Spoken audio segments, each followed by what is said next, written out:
இன்னைக்கு அவனாவது வரட்டும் பேல்றதுக்கு மம்டிலே வெட்டி. ஐயோ இப்பதான் சொல்லின்னு வர வழியிலே பேண்ட் வச்சுக்கிறானுங்களே. என் தாவரத்துக்குனே வரானுங்களே வழியிலே பேண்ட் போறதுக்கு. அப்பா நான் கபடி இது போறேன். நேத்தான் தோணானுங்களே தெரியல. இதே மாதிரி நான் எத்தனை நாள் இதை வெட்டி போட்டு கிடக்குறது. இதே மாதிரி பேண்ட் வச்சிருந்தா நான் எப்படிதான் பயிர் வைக்கிறது. ஐயோ பையாரு பேண்ட் வச்சுக்கிதுங்களே. என் தாவரத்துக்குனே வரதுங்களே என் கொல்லி மேல பேண்ட் போறதுக்குன்னு. சே ஐயோ இதே வேலையா வரதுங்களே என் தாவரத்துக்குன்னு. டேய் பேண்ட் தானே போய் நிக்கிறாங்க அதுக்கு எப்படி கத்துவா உட்றா.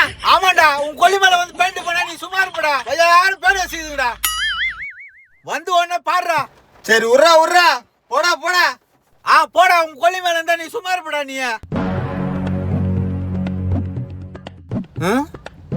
நேத்து இவனுல தான் அச்சாமிச்சான். இவனுங்க தான் பேண்ட் இருப்பானுங்களா? இரு போய் கேக்கலாம். டேய் இப்படி எங்கடா போய் வரீங்க? கழினில தண்ணி வருது நம்ம பாத்துட்டு வந்துங்கண்ணா. டேய் அங்க யாரோ பேண்ட் வச்சுக்கிட்ட? அண்ணா நேத்து எங்களை திட்டி அச்சாமிச்ச அது எப்படி மறுபடியும் வந்து அங்க உட்காருவாங்க? நானா இதெல்லாம் நீங்க உட்காந்து நான் பாட்டுனான்ற அண்ணா நாங்களும் அங்க அந்த எப்படி உட்காந்து பாத்துருப்பீங்க? போனா சும்மா போய் சொல்லிக்கின்னு பாத்துருப்பீங்க. நாங்களும் அப்படி போயிட்டு வந்துங்கிறோம்.